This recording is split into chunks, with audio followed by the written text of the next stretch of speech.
Going to consume my time by making a disclosure.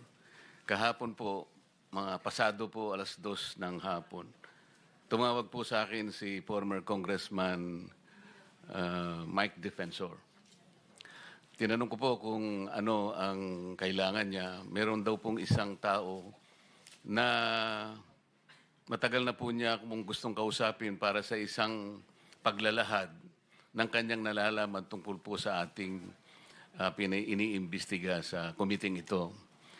Sabi ko, madali ba yan kasi meron kaming session, mag-uumpisa yun ng alas 3. Sandali lang ito, sabi niya, kasi nandito lang naman kami rito sa may Golden China. Ito pong restaurant malapit sa atin. Mga 5 minuto lang po siguro mararating natin. So ako po ay nagparaya at pinuntahan ko kung sino yung sinasabi niyang tao. Kasi po meron na raw po siyang draft na salaysay na kung gusto ko raw pong makita. So Mr. Chair, ako po ay nagpaunlak para makita kung talagang meron ngang ganung tao at meron nga siyang gustong isalaysay. Nakita ko po yung tao at pinabasa niya po sa akin yung isang salaysay na nakaporma na po. Binasa ko po. Yun pong salaysay na yun ay nagsasabi ng kanyang pagkalungkot at siguro pagkabahala, sabi niya, na bakit nangyayari sa ating bansa ito. At nalulungkot siya, Mr. Chair, sapagkat meron siyang partisipasyon doon eh. At nung makita ko ang kabuuan ng kanyang salaysay, meron po siyang personal na kaalaman para ikonekta si Representative Saldico kay former Speaker Martin Romualdez.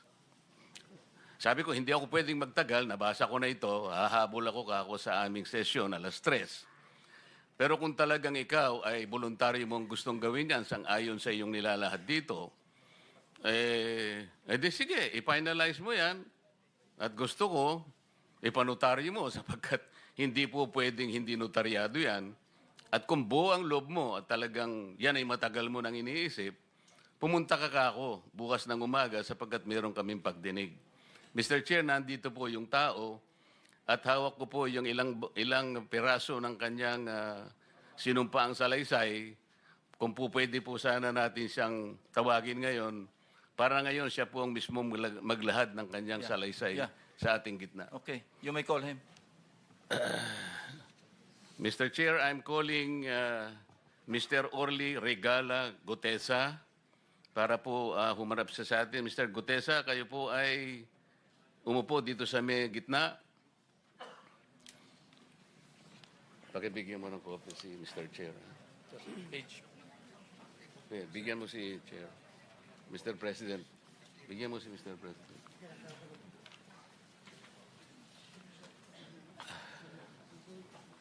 Manatili ka muna nakatayo kasi nunumpa ka.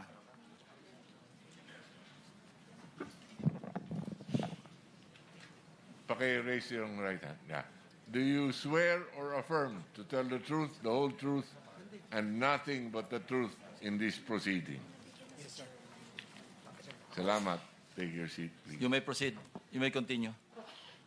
Salamat po, Mr. Chair.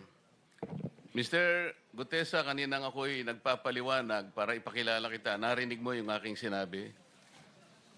Yes, Your Pwede mo Honor. bang i-confirm na kung ano yung sinabi ko ay yung nangyari kahapon? I confirm, Your Honor. Salamat po. At ngayon po ay hawak ko nga ang inyong sinumpaang salaysay na nung draft ito ay binasa ko. Ganun din nga po at wala namang pagbabago.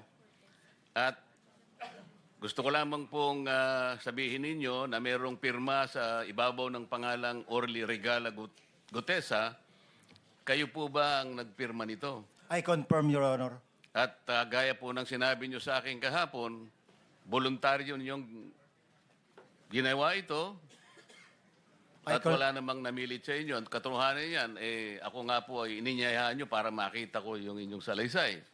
Yes, Your Honor. Ito po ipinanotaryo ninyo. Nakikita ko rin po. Totoo po ba itong notaryong ito? Totoo po, Your Honor. Okay. Ngayon, kayo na po ang magbasa para sa ganun ay marinig po ng buong kapulungan. Pwede po niyong basahin ang inyong salaysay. Maraming salamat, Your Honor. Mr. Chair, can he proceed? He may proceed. Ako po'y nagpapasalamat sa pagkakataong ito. Sa Senate Blue Ribbon Committee, Senador Ping Lacson, sir. At sa iba pang member na nandito po. Ako po si Orly Gutisa, may asawa, nasa tamang edad, Pilipino. Makatapos makapanumpa na ngayon sa umiiral na batas ay nagsasaad at naglalahad ng gaya ng mga sumusunod. Ako po ay lumabas upang magsalita sa isyu na ito. Bilang isang dating sundalo, inaalay ko ang aking buhay para sa ating bansa. Sa pagkakataong ito, nagdesisyon akong magsalita at maglabas dahil ayokong maging masama ang kinabukasan ng aking mga anak, apo ko sa darating na panahon. Ayoko pong naririnig ko at napapanood ko sa pagdinig ng Blue Ribbon Committee. At ngayon ko po napagdugtong-dugtong yung naging partisipasyon ko po sa anomalya at korupsyon na ginawa at lumalabas sa hearing na ito. Yung palang pera na binubuhat namin at dinideliver mula sa masamang gawain na nagdulot ng baha na ikinamatay ng tao at imbis na gamitin ang pera sa edukasyon, medikal at programa na mapunta lamang pala sa bulsa ng mga politiko. Mabigat po sa akin magsalita dahil may pamilya ako. 4 ang anak ko, nag-aaral pa. May asawa ako at nangangalaga sa aking mga anak at marami akong kasama sa operasyon na may kinalaman sa ibabahagi ko sa inyo. Nagtatrabaho lang po kami ng mga kasama kong sundalo sa Philippine Marines. Huwag sana isipin na aking mga kasama na nagtatraidor ako. Ako sa aming trabaho at pinagsamahan dahil pare-parehas kaming may pamilya at gusto lang naman naming ayusin ang kinabukasan ng bawat isa. Wala akong iniisip na kapahamakan para sa kanila, bagkus ang gusto ko lang maayos ang kinabukasan ng bayan at lahat kami. Noong December 5, 2004, na-hire ako bilang security consultant sa Ako Bicol Party List or AKB kay Congressman Saldico. At nasimula ng duty ko kay Congressman Saldico. Bawat umaga, nagre-report ako sa BGC sa Horizon, sa Bonifacio Global City, kung saan nakatira si Kong Saldico. Tuwing may duty at detailed ako sa basura, it means itong basura, ito yung box ng pera na pinag-uusapan natin sa kasalukuyan. Mr. Gutesa, mag-stick ka lang sa binabasa mo. Huwag ka nang nag-a-adlib. Kung ano yung nandito, basahin mo lang. Yes, Your Honor. Tuwing may duty detail ako sa basura, pumupunta kami sa 28 Ladybug Corner, Dragonfly, Valle Verde 6, Pasig City. Tagabuhat lang ako ng malita ng basura. Ang ibig sabihin ng basura ay malita na may lamang pera. Ang bawat malita ay may lamang humigit kumulang 48 million pesos.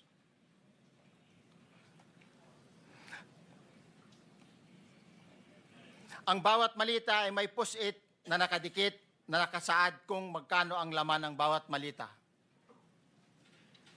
Tuwing may duty detail sa basura, may pumupunta na tao na magdi-deliver ng basura at nire-receive ni John Paul Estrada at Mark Tiksay. Ang mga executive assistant ni Congressman Saldico at sila ang mga detailed sa mga ganyang activities. Ang mga nangyayari kapag duty kami sa basura, kalimitang dinadala sa bahay ni Congressman Saldico sa Valle Verde 6 at tinatanggap naman ni Mark at ni Paul.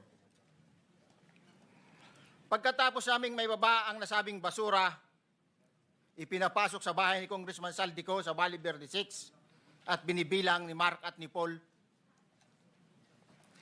Alam ko na ang laman ng maleta ay pera sapagkat nakita ko si Paul na binuksan ang maleta at inilabas ang laman para bilangin. Ang isang ehemplo na nagdala ng pera ay si Congressman Eric Yap ng AXIS Party List. 46 na malita ang dala niya sa bahay ni Congressman Saldico sa Valle Verde 6. Pagkatapos mabilang, isinakay namin sa mga sakyan patungo sa Horizon Residence sa Taguig. At dumiretso kami sa basement upang may baba ang nasabing basura. Bago ibaba ang nasabing basura, ito, Merong napuputol sa binabasa mo eh. Huwag kang magmadali. Huwag kang magmadali. naputol na, Ulitin mo yung paragraph 20. wala na akong, hindi ko makita na putol na siya.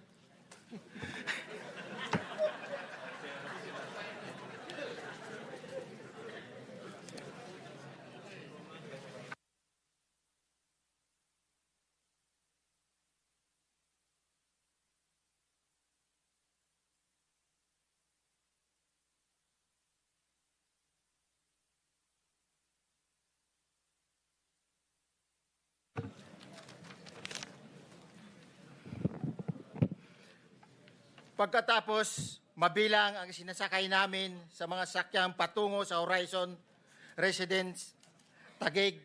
Pagdating sa Horizon Residence, dumidiretso kami sa basement upang maibaba ang nasabing basura at dalhin sa unit ni Congressman Saldico sa 56th floor sa nasabing lugar kung saan siya nakatira. Bago ibaba ang nasabing basura, ito ay bawas na. Halimbawa, nag-akyat kami ng 46 na malita. Ibababa lamang namin ay 35 malita para i-deliver sa bahay ni House Speaker Martin Romualdez sa 42 McKinley Street, Taguig. Ang labing isang malita ay naiwan sa taas ng 56th floor sa Horizon Residence.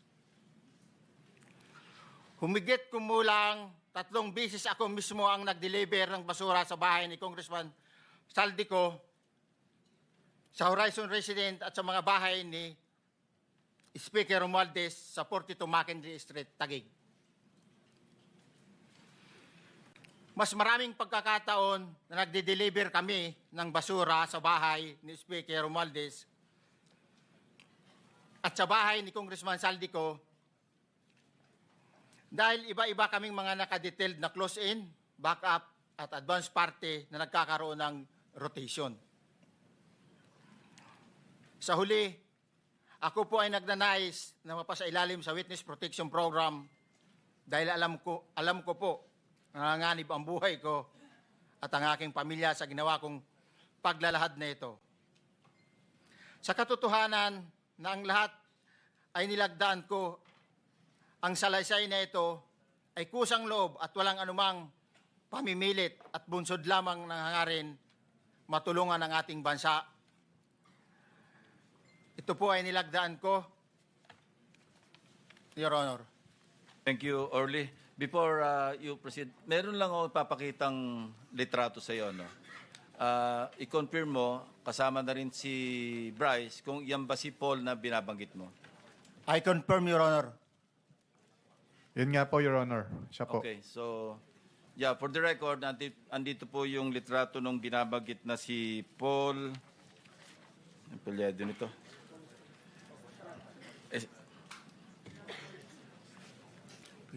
John Paul Estrada, di ba? Yes, Your Honor. Oh, sige. Thank you very much. You may continue, Senator Marcoleta. Thank you, Mr. Chair. Mr. Gutesa, dito sa iyong paglalahad ay gumawa ka ng isang paghalimbawa.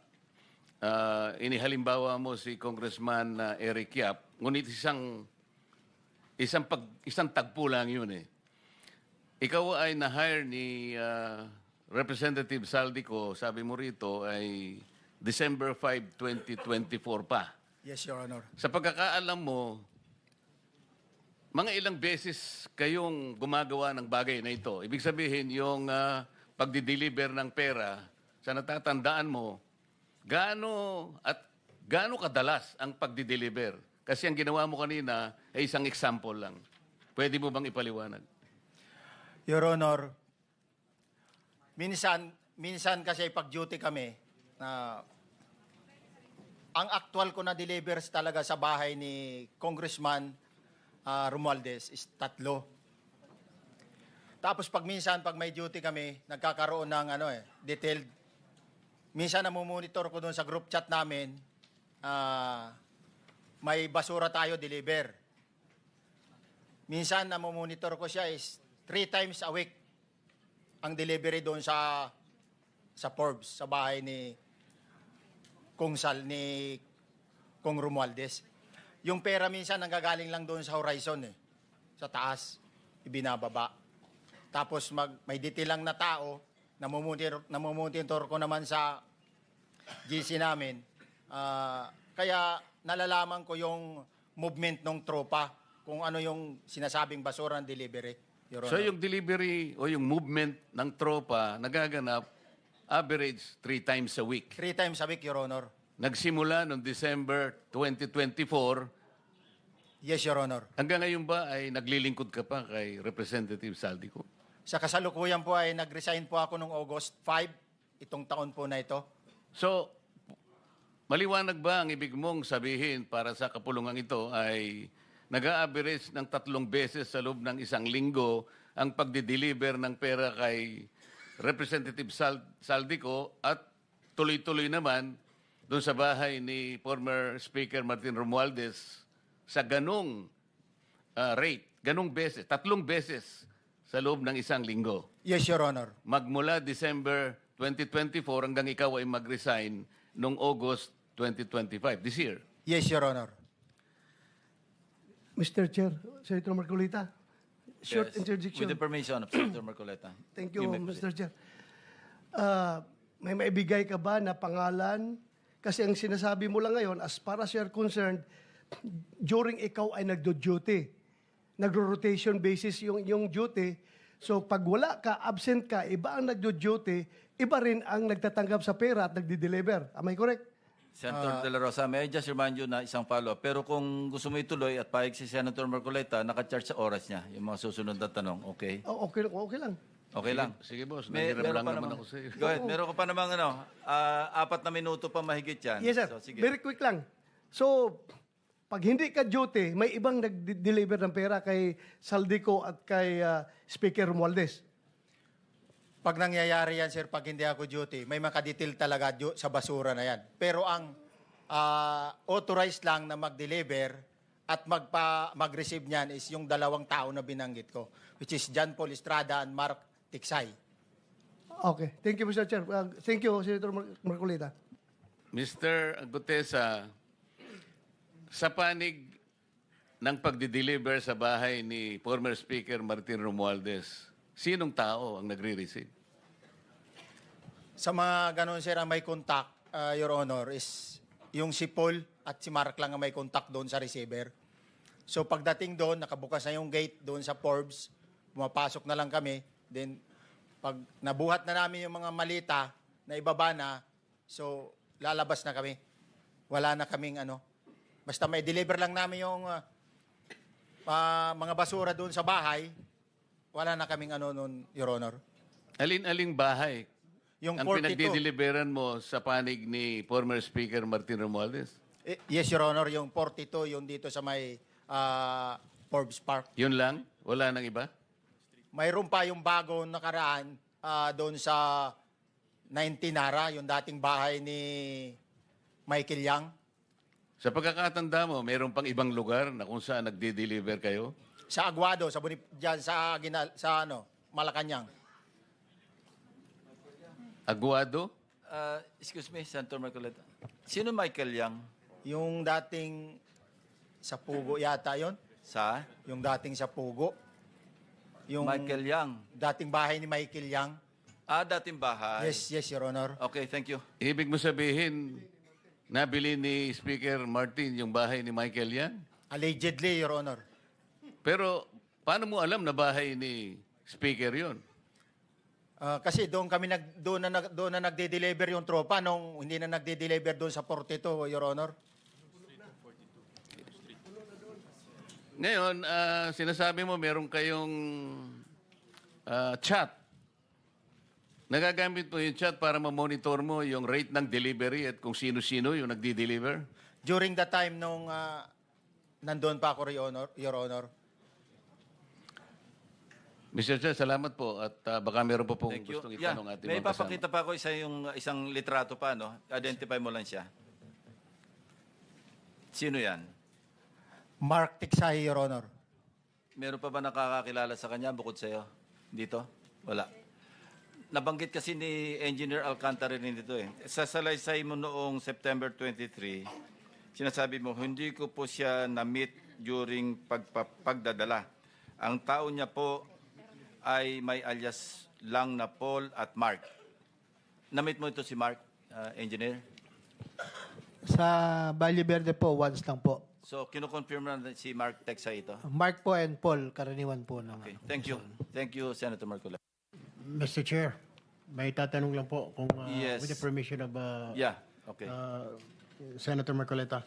Mr. Orly, sabi niyo po 46 na maleta na nagkakalaman po ng 48 million bawat isa. Tama po ba? Based doon po sa level nung malita na nakita ko, Your Honor. Paano po nalaman ninyo na 48 million po ang laman ng bawat isa? Kasi bawat malita po, mayroon siyang post-it na nakalagay, may sign na 48. Lahat po yun may 48. Yes, Your Honor. So, yung 46 maleta, 48 million ang laman ay nagkakahalaga po ng 2.2 billion. Alam niyo po ba yan kung 3 times a week ang sinasabi ninyo ang delivery? Based sa my experience, doon lang ako naka-experience ng 46 nung time na yon, Your Honor. Hindi naman po every week or monthly ito. Yes, Your Honor. So at one point, yung 46 na maleta, 48 million ang laman, 46 times 48 million ay 2.2 billion. Excuse me, Senator Marcoleta, paubaya mo na sa kanya yung oras na naiwanan mo. Now, 1 minute. Isang tanong na lang. Sige, okay. 2.2 billion. Ganun po yung multiplication eh. Siguro, Your Honor, yun ang lumalabas. So one time lang po ito. One time lang po, yung time ko lang yan, nung panahon na na-identify ko si Congressman Yap, Your Honor. Alright, maraming salamat po. Thank you.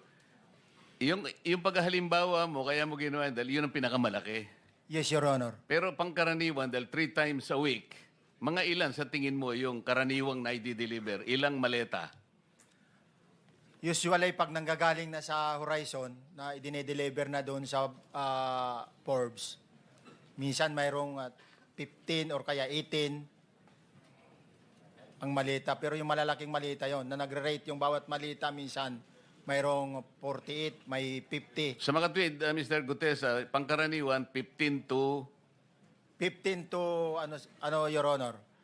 Yun ang average, pangkaraniwan. Yes, Your Honor. Yung nabanggit mong nabigla ka sapagkat malaki, 48, yun lang kay Congressman Eric Yap. Yes, Your Honor. Yun ang time na nakita ko talaga yung ganung kabalk Okay. yung balita na yun, Your Okay. Honor. Mr. Chair, payagan niyo sana akong magtanong lang ng isang tanong kay Mr. Diskaya. Mr. Diskaya, naalala mo, nagkaroon ka ng supplemental affidavit na binasa mo dito. Medyo mahaba pa nga di ba? Naalala mo yung nakaraan? Ito yung supplemental affidavit mo Yes po, Your na Honor. may petsang September 23, 2025. Ito yung nakaraang hearing natin. Yes po, Your Honor. Napansin ko kasi nung pinakinggan ko tiningnan ko sa ating transcript, parang hindi mo binasa yung paragraph 30 na kung saan binabanggit dito yung DPWH Region 1. Chinek ko talaga, kaninang umaga, nirecheck ko uli, hindi nasama sa binasa mo ito. Ano ito, nagkamali ka lang o... Your Honor, talagang hindi ko po nabasa dahil masyado na pong mahaba yung ano ko. Yung binabasa ko po. Hindi nga, sabihin mo na nagkamali ka lang, hindi mo sinasadya. Hindi po sinasadya. Pero dito po, wala rin po eh. Hindi nakasulat. Baka nakalimutan pong ilagay, kaya hindi ko po nabasa. Tsaka pinatigil po ako doon sa... Nakatigil... Ito, sorry. Nagkamali po ng page. Ito po, 30 po sa Region 1. Meron pala. Oo nga, nandito yung paragraph 30. DPWS Region 1. Yes po, Your Honor. Pero nung checking ko yung transcript, hindi mo binasa ito. Opo, yes po, Your Honor, kasi mahaba na po. Hindi, nabasa mo yung 31 hanggang 37. Eh. Ito nalaktaban mo yung 30. Kaya lang ako nagtataka, kaya tinatanong kita, sinadya mo ba to o nagkamali ka lang? Hindi po, Your Honor, kasi napatigil na po ako noon nung... Hindi sa nga, dulo sagutin po. mo, nagkamali ka lang. Hindi po, Your Honor. Hindi po ako nagkamali. Ano nga? Sinadya mo? Hindi po, Your Honor. Bali, ano po, alam ko po parang pinatigil na po ako dito dahil masyado na pong mahaba yung binabasa ko. Hindi, ganito. Pinatigil ka, nung pagpatuloy mo, nakaligtaan mo yung number 30. Hindi mahaba pa yan eh. Nalaktawan mo siguro. Yes po, Your Honor. Yeah. Para maliwanag lang. Oo, Hindi gusto ko lang sinadyang maliwanagan pinatik- kasi Yeah. nabanggit ko na kanina na naimungkahi ko na sana'y tawagin din si Governor Chavit Singson. Baka ka kung may connecta doon sa ano mo, baka ka kung sinadya mo. Ngayon, kung sasabihin mong nagkamali ka lang, tatanggapin ko yon. Your Honor, hindi po ako nagkamali. Naalala po, hindi lang po nabasa. Okay. Salamat, Mr. Chair.